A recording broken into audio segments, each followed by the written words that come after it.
Traffic नुआ नियम लागू हेबार तृतीय दिन में धरापड़ी बीएमसी दुईटी ट्रक भुवनेश्वर रघुनाथपुर अंचल दुई ट्रक को 32,000 टंका चालान काटी आरटीओ।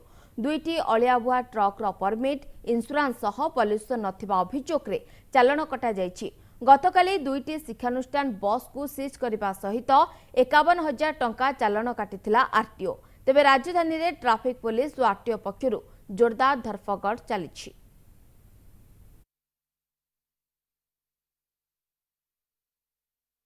आम पर्टिकुलाली रोड साइड भायोलेटर उपर फोकस करुचु से देखु ता सहित जो गाड़ी फिटनेस ना परमिट ना इन्सुरांस ना ये सब डॉक्यूमेंट ना से गुड़ाक भी आम चेक करुचु। तेणु आमर स्पेशल आमर जोटा वर्ष जाक जो चेकिंग चलता है से मेथड आम चेकिंग कर ना गोटे बीएमसी गाड़ी को भी चेक कराई से सब गाड़ी चेक कर गाड़ी भी चेक कराई गोटे गाड़ी में परमिट नाला पल्यूशन आ इन्सुरांस नाला।